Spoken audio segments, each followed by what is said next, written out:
بيكم اعزائي المتابعين، فيديو جديد لقاء يتجدد بحضراتكم.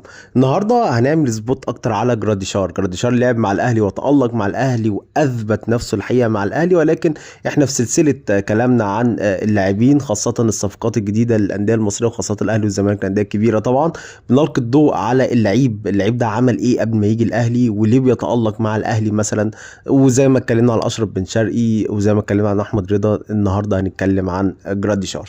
خليني اقول لكم ان جراديشار لعيب هداف، لعيب عنده ملكة ان هو يقدر يجيب جول، ولكن مع ان هو بيقدر يجيب جول هو عنده ميزة جبارة ان هو بيقدر يتحرك في كل حتة، بيلعب في كل مراكز الهجوم تقريبا، عنده مرونة في التحرك، ودي الخريطة الحرارية بتاعت اللعيب بشكل عام.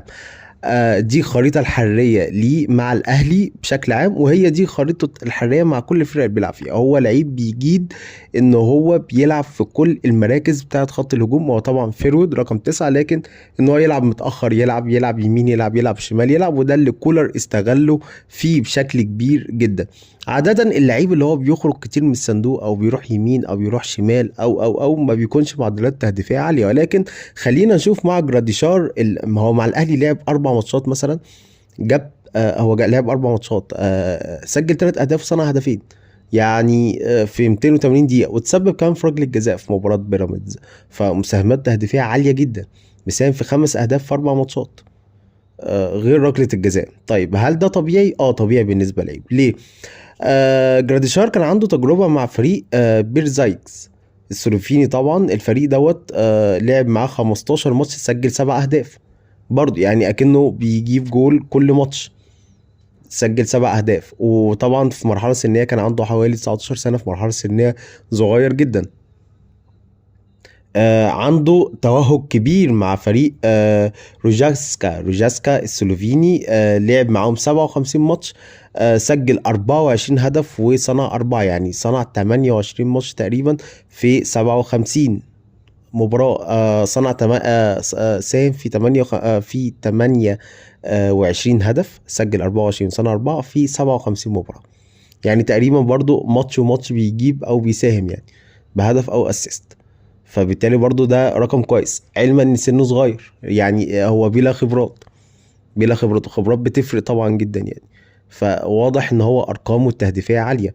مع فريق فيرهافر المجري لعب 36 ماتش، التجربه الاخيره قبل ما يجي الاهلي لعب 36 ماتش، سجل 9 وصنع 4، يعني ساهم في 13 هدف في 36 ماتش، مع علما بان بدايته مع الفريق ما كانش لعيب اساسي. فبالتالي برضه ارقام كويسه، اذا هو لعيب موجود. احيانا بنشوف لعيبه الاهلي والزمالك بيجيبوهم، او الاهلي والزمالك يتفاوضوا معاهم، بنلاقي تألقهم مع فريق واحد بس، وباقي الفرق بعد كده في مسيرتهم ما بيعملوش حاجه. يلعبوا 10 ماتشات يجيبوا جول، يلعبوا 20 ماتش يجيبوا جونين، ارقام تعبانه خالص. ولكن جراديشار واضح ان عنده ثبات في المستوى في كل المحطات، وده بان مع الاهلي. اذا هو صفقه سوبر.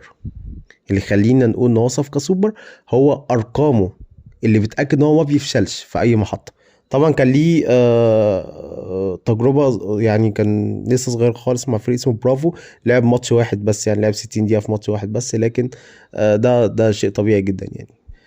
لكن غير كده كل الفرق اللي لعب فيها عنده مساهمات تهديفيه هايله جدا. ومع الاهلي برضو العجله معاه مشيت على طول، وده ياكد لنا ان هو لعيب من طراز رفيع. اهتمام بيه، مع الاهتمام بيه وتطور مستواه، ممكن اللعيب ده يروح في حتة تانية خالص، خاصة ان سنه صغير طبعا 22 سنة. ده الفيديو بتاعنا النهاردة، متنسوش الاشتراك في القناة، وصباحكم ومساءكم زي الفل.